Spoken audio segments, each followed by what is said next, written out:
Aujourd'hui, nous avons le privilège d'avoir Madame Nini. Elle portera le message de Dieu. Acclamez fort, s'il vous plaît. Merci.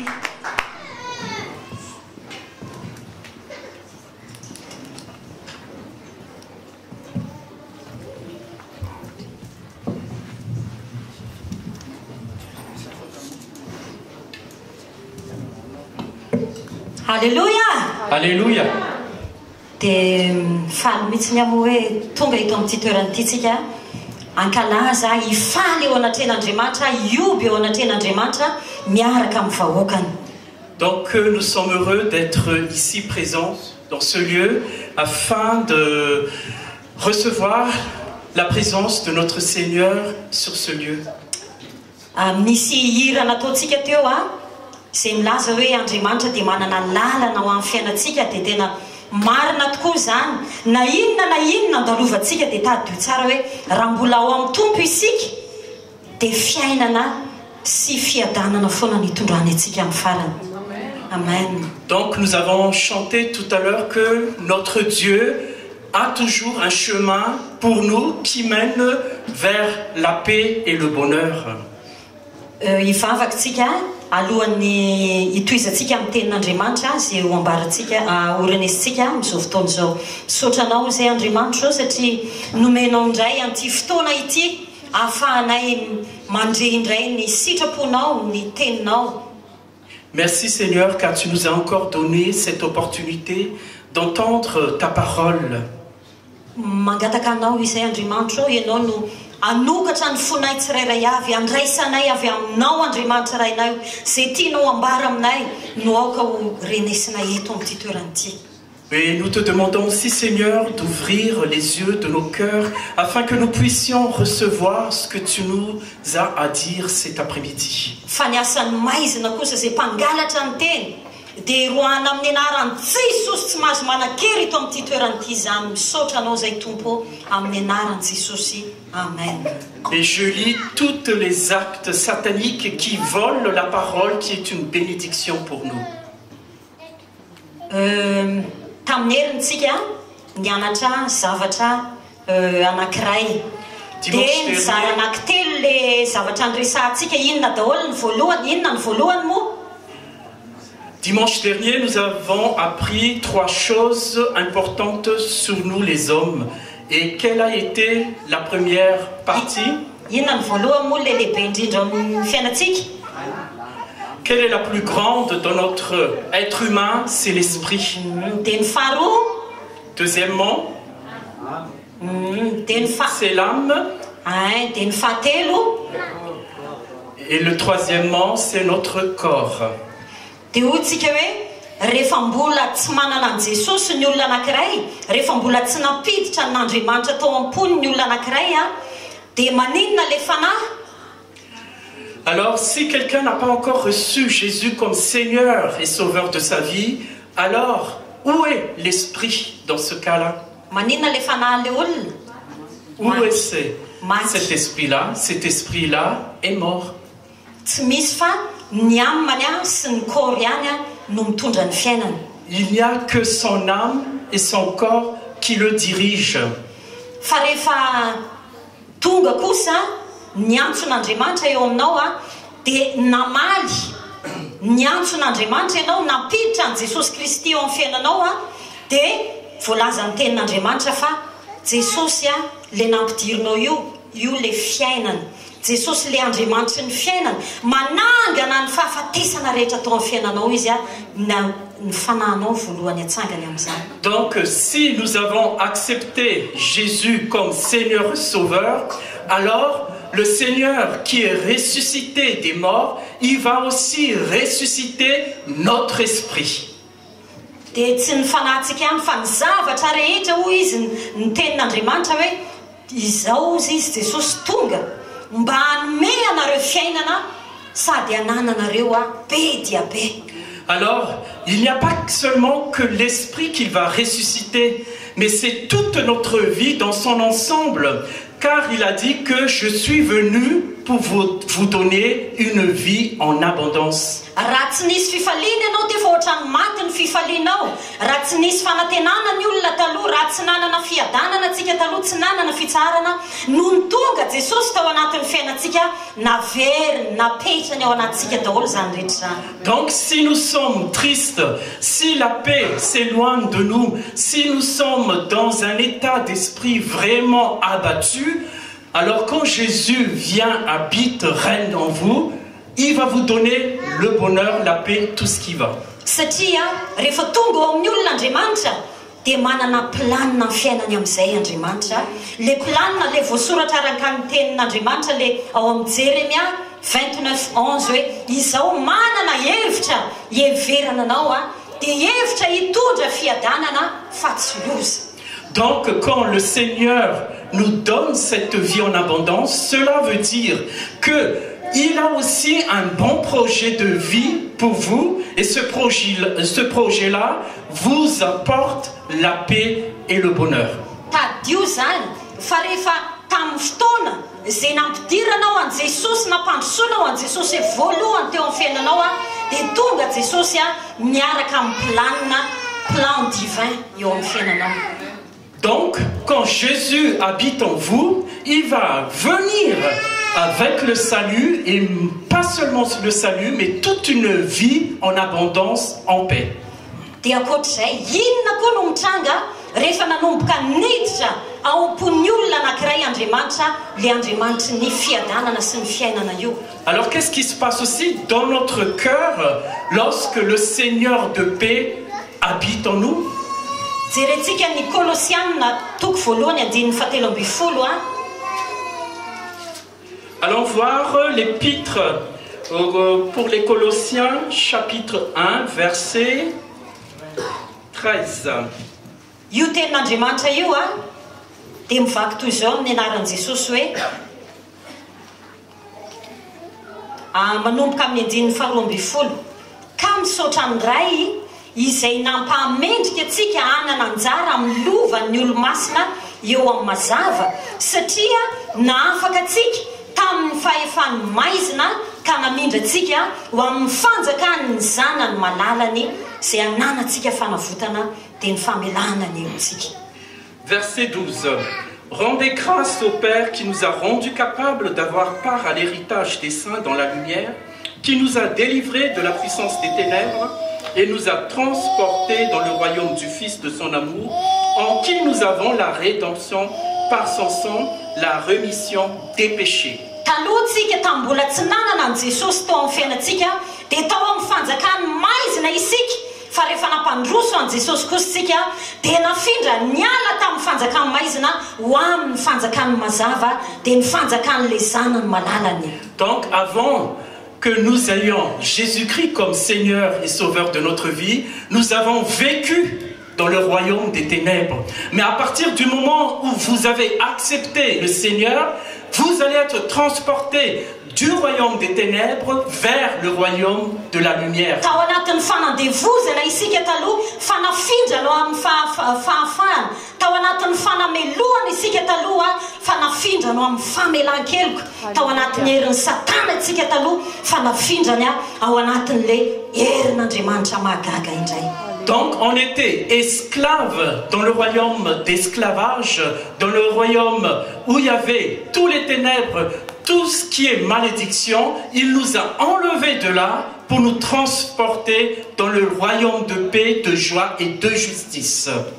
Alléluia! Alléluia! Asa raha azonao an-tsaina hoe inona daholo zany zavatra mitranga tamin'ny fiainanao zany. Any amin'ny tontolon'ny fanahy zany misy zavatra ngeza be mihitsiny. Donc, êtes-vous conscient de ce qui se passe? Parce qu'il y a quelque chose qui s'est passé lorsqu'on a pris Jésus dans notre vie, dans le règne spirituel. Satria any amin'ny tontolon'ny fanahy dia nisy esclave anankiray tao, zako, ianao, izay esclave ny devoly taloha, izay nampiasainy nanao sitrapon'ny devoly fa rehefa tonga kosa Jesosy teo amin'ny fiainantsika, nosamborony Jesosy avy eo antsika nafindrany ao amin'ny fanjakana. Amen. Donc avant, notre conversion, on a tellement vécu dans le règne spirituel, mais dans le règne des ténèbres. Mais Jésus nous a arrachés de ce royaume des ténèbres pour nous conduire dans le royaume de Dieu.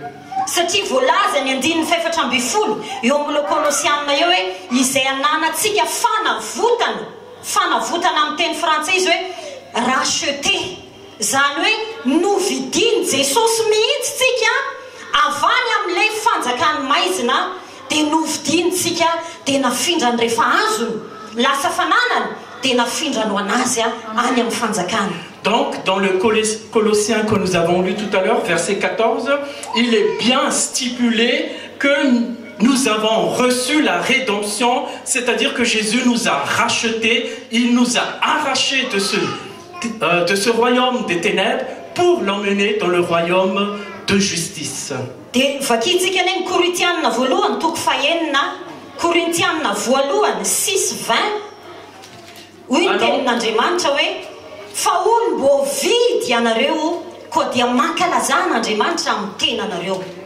Donc, si nous lisons le premier épître de Corinthiens, chapitre 6, verset 20, il est écrit que « Car vous avez été rachetés à un grand prix. » Donc, nous avons été vraiment payés à un grand prix par le Seigneur pour nous enlever du royaume des ténèbres. 18 jusqu'à 19. Petera voalohany 1, 18 à 19 dia hoy ny tenin'Andriamanitra hoe fa tsy fantatrareo fa tsy zavatra mety ho simba tahaka ny volafotsy sy ny volamena no nanavotana anareo tamin'ny fitondran-tena adala izay azonareo tamin'ny nentin-drazana fa ny rasoan'i Kristy toy ny rano zanak'ondry tsy misy kilema ary tsy misy pentipentina. Donc, dans première épître de Pierre, chapitre 1, versets 18 et 19, sachant que ce n'est pas par des choses périssables, par de l'argent ou de l'or, que vous avez été rachetés de la vaine manière de vivre que vous aviez hérité de vos pères, mais par le sang précieux de Christ, comme d'un agneau sans défaut et sans tache. Tao anatin'ny fanjakany maizina, tao anatin'ny fanjakany Satana, nandevoziny tao tsika, te hiala nefa tsy afaka, te hanao ny tsara nefa tsy afaka. Any amin'ny Romanina any dia hoy ny tenin'Andriamanitra hoe tsy ny tsara izay tiako no nataoko, fa ny ratsy izay tsy tiako ihany no vitako. Izany ny olona rehefa ao anatin'ny fanandevozana. Donc, on voit bien ici que nous avons vécu dans un monde vraiment de ténèbres parce que nous avons vécu une vie malsaine. On voulait faire du bien, mais on n'arrivait pas. On voulait décider de prendre la bonne décision, mais on n'arrivait pas parce qu'on a vécu dans ce règne des ténèbres. Et Jésus nous a enlevés de cela pour passer dans le règne de justice. Dia natsony izao sy anao, novidinitsika sy anao, dia rehefa nanaiky izay antson'Andriamanitra izay isika, dia izao nalainy Jesosy tsika avy tao anatin'ny fanandevozana izay. Tsy moramora ny nangalany Jesosy itsika tao, tsy moramora. Fa hozy izy ny tenin'Andriamanitra mivakitsika teo hoe ny rany Jesosy, il a payé sa vie ho anako sy ho anao. Ny rany netiny teo anatrehany dia voly ny vidianana antsika sy anao niala avy tao aminy. Donc, cela veut dire que Dieu a vraiment montré son grand amour pour nous enlever de ce monde des ténèbres avec un grand prix que Jésus-Christ a payé pour nous emmener dans une vie pleine de paix et de joie et de bonheur. Savez-vous cela? Talohany prépareko an'ity ten'Andriamanitra ity tena nangataka mihitsy hoe Andriamanitra aoka tena hanao révélation amin'ny tsirairay avy mihitsy ianao ahafantarany hoe aiza ny toerana misy azy amin'izao fotoana izao. Quand j'ai préparé ce message, j'ai vraiment beaucoup prié, demandé à Dieu de me donner le message que je dois vous apporter afin que vous puissiez aussi recevoir la révélation de Dieu. Tsy piangona fotsiny ianao, tsy messager d'amour fotsiny ianao fa mihoatra noho izany zavatra rehetra zany no vidiny Jesosy ianao tamin'ny rany sarobidy, rany tsy misy kilema, nanaiky novonoina izy mba hamonjena antsika sy ianao. Et si vous êtes là, ce n'est pas seulement et uniquement parce que vous êtes membre de l'Église, les messagers d'amour, mais vraiment au-delà de ça, c'est-à-dire que vous êtes choisis, aimés par Dieu, notre Père en Jésus-Christ. Ary tsy vitan'izany ihany fa rehefa novidiny koa tsika dia ozy izy ny tenin'Andriamanitra hoe lasa mpandovan'Andriamanitra isika sady mpiray lova amin'ny Kristy koa. Amen. Donc, on est au-delà de cela parce que nous sommes aussi héritiers de Dieu et co-héritiers de Jésus-Christ en toutes choses. Alléluia. Alléluia. Ijery tenin'Andriamanitra ny tsika ato amin'ny Romaina. Dans Romains, raha fa diso ngamba ny anako ty. Misy an'ilay tenin'Andriamanitra hoe mpandovan'Andriamanitra sady mpiray lova amin'ny Kristy koa. Romaina 8:17. Donc dans Romains chapitre 8 verset 17.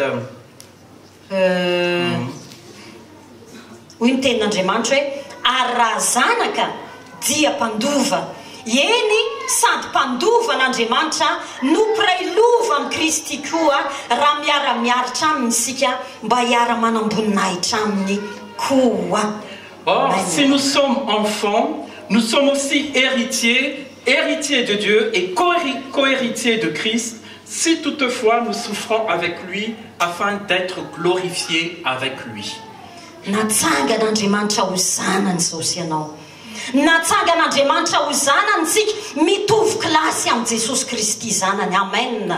Nous sommes adoptés comme fils de Dieu de même niveau que Jésus-Christ son fils. Asa raha efa hitanao tato anatin'ny Baiboly le tenin'Andriamanitra manao hoe Jesosy Kristy lehilahy matoany mino rehetra. Je ne sais pas si vous avez déjà lu ce passage biblique qui dit que Jésus est le fils aîné de tous les enfants de Dieu. Ndikan'izany na rehefa natsangan'Andriamanitra isika niala avy any amin'ny fanadevozan'ilay ratsy dia nataony mitovy klasy iray tapo amin'ny Jesosy Kristy zanany latokana.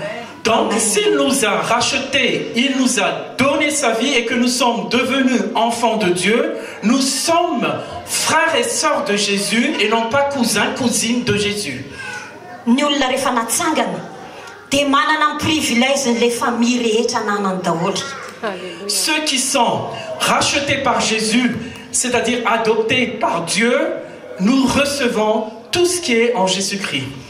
Ary les familles teo aloha tsy manana droit amin'ny iny olona intsony le famille teo aloha, tsy manana autorité amin'ny intsony izy, tsy manana droit hibaikibaiky eo amin'intsony, tsy manana droit hidomina n'intsony, fa efa natsangany le famille anankiray izy ny privilège rehetra ao amin'ny famille an'Andriamanitra dia nomeny anao avokoa. Raha mino an'izany ianao ako iteatianana mafy ary tena misaotra ny Jesosy. Alléluia, misaotra Jesosy io zany nomenao anahy. Si vous êtes maintenant enfants de Dieu, de même famille de Dieu, l'autre famille, c'est-à-dire la famille des démons, n'auront plus accès à votre vie, n'auront plus autorité sur votre vie.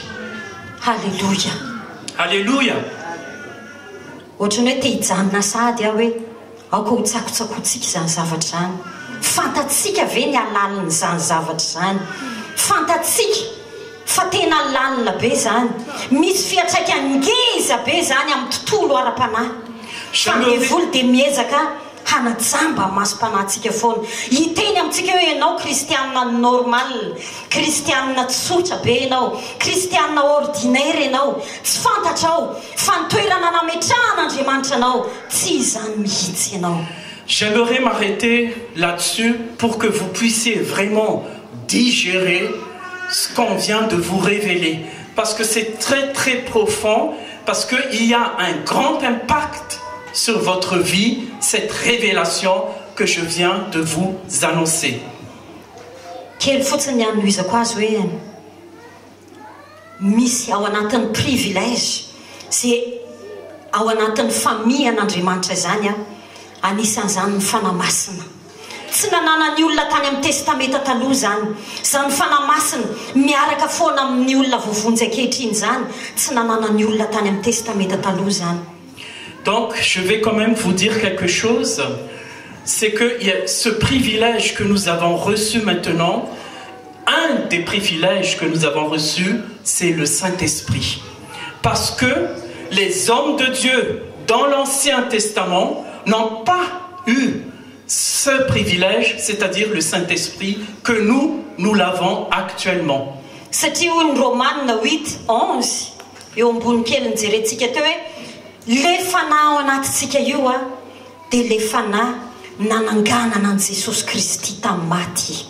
Parce que dans le Romains 8, verset 11, il est écrit que si l'esprit de celui qui a reçu Jésus d'entre les morts habite en nous, c'est-à-dire que c'est l'esprit qui a ressuscité Jésus, très puissant, cela veut dire il est en vous aussi actuellement. Donc pensez-y. Pensez-y.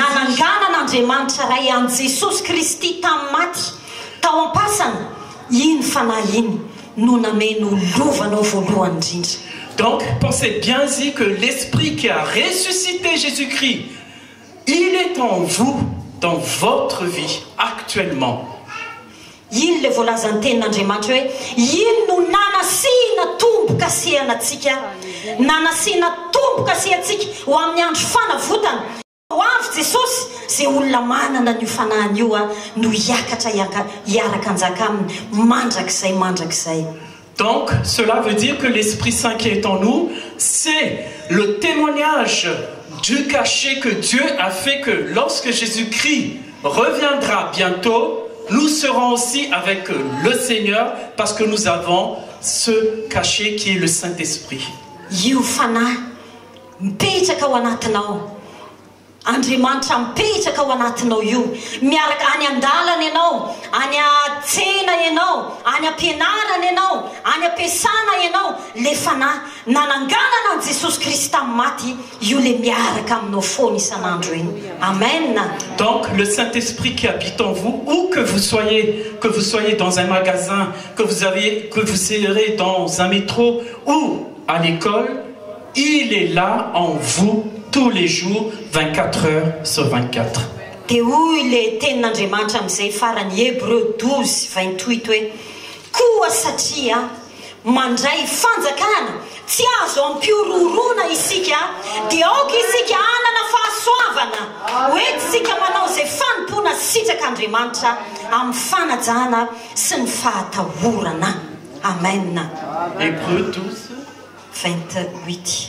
12:28, il est bien écrit, c'est pourquoi, recevant un royaume inébranlable, montrant notre reconnaissance en rendant à Dieu un culte qui lui soit agréable. C'est-à-dire que nous sommes dans un royaume très puissant qui ne bouge pas. Aza mieritreritra mihitsy ianao hoe kristianina kely aza mieritreritra ianao hoe inona mbola fantatro zao fa rehefa nandray an Jesosy Kristy teo amin'ny fiainanao ianao efa tonga ao amin'ilay fanjakana tsy azo ampiororona intsony ianao.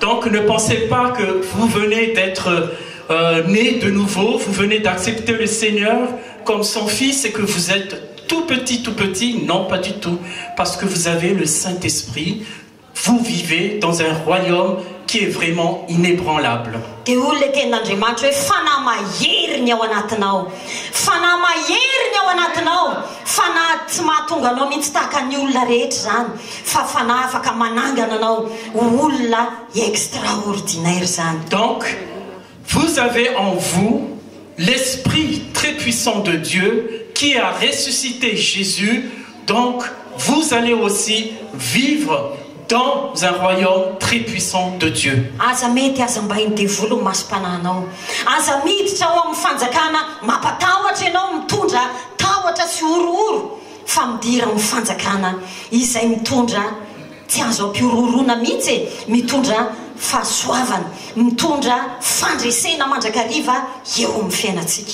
Donc ne vous laissez pas berner par Satan en vous conduisant vers son royaume de ténèbres, mais restez-y toujours dans ce royaume de Dieu, ce royaume très puissant et inébranlable. Levons-nous maintenant.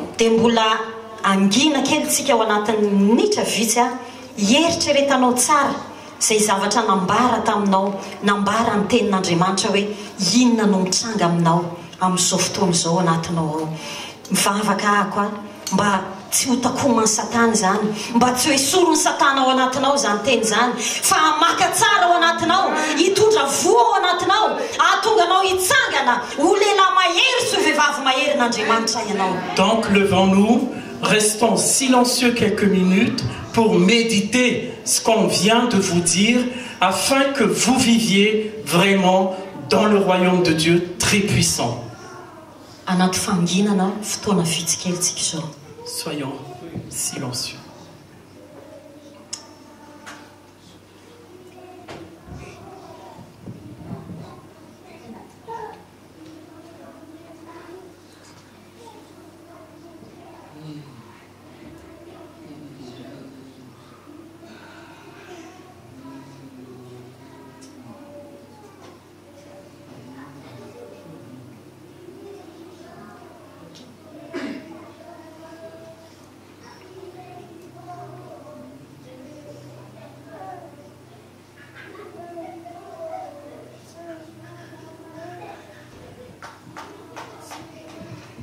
Misaotra an'Andriamanitra, misaotra anao izay Andriamanitra. Mankalaza sy mideranao izay Andriamanitra. Fa Andriamanitra lehibe tokoa ianao. Lehibe ny fitiavanao anay. Lehibe ny famindramponao anay Andriamanitra. Fa tsy tamin'ny volamena na volafotsy no nividiananao anay tao anatin'ny fanandevozan'ny Satana. Fa ny rasoanao izany no mpehevanao anay. Izany vao nanaiky Satana hanome anay ho eo an-tananao Andriamanitra. Hifikitra aminao izahay, anao ny sitraponao izahay, andeha araka anao izahay Andriamanitra rainay eo, ary ampiseho ny fanjakanao amin'izay rehetra manodidina anay, ampiseho ny fanjakanao amin'izay olona rehetra ataonao mifanena aminay. Tompo malala ho, aza vela angina intsony izahay manomboka izao, aza vela angina intsony izahay. Faoka ianao, ampiasa ny vavanay, ampiasa ny tananay, ampiasa ny tongotray, ny fiainanay rehetra dia ho taratrao avokoa Andriamanitra. Ho hitan'olona eo amin'ny fiainanay fa ianao le mipetraka ao anatinay, fanahy mahery ny ao anatinay, fanahy mahery, fanahy tsy azo ampiororony. Misaotra anao izay Andriamanitra, mideranao izay Andriamanitra, misaotra betsaka anao izay, misaotra anao izay Andriamanitra. Merci Seigneur. Amin'izao fotoana izao dia aoka anaraka izay vavaka izay ataoko ianao avereny izao vavaka izay ataoko izao amin'ny anaran'i Jesosy. J'aimerais que vous répétiez la prière que je vais prononcer. Andriamanitra rainay eo, misaotra anao fa efa nafindranao niala tao amin'ny fanjakana maizina ho amin'ny fanjakan'ny zanaka malalanao. Père Céleste, je te remercie de m'avoir transporté du royaume des ténèbres vers le royaume de lumière. Misaotra anao Andriamanitra fa efa voavidy ny rason'i Kristy ny tenako rehetra. Merci Seigneur, car je suis racheté par le sang de Jésus. Tsy tompony tenako intsony tsy andevolontsony ny fiainako fa efa anao ny fiainako. Je suis plus maître de moi-même et Satan aussi ne m'appartient pas, car je t'appartiens Seigneur. Misaotra anao Andriamanitra fa efa mpandovanao sady mpiray lova amin'ny Kristy koa. Je te remercie Seigneur, car je suis héritier de Dieu et co-héritier de Jésus-Christ maintenant. Misaotra anao Jesosy eo fa fanjakana tsy azo ampiororona no nametrahanao amin'izao fotoana izao. Je te remercie Seigneur Jésus, car tu m'as mis dans ton royaume de puissance et d'autorité. Misaotra Jesosy eo. Amen. Merci Seigneur Jésus. Amen. Dia andaontsika hitehaka mafy dia mafy. Allons prier, acclamons Jésus. Alléluia.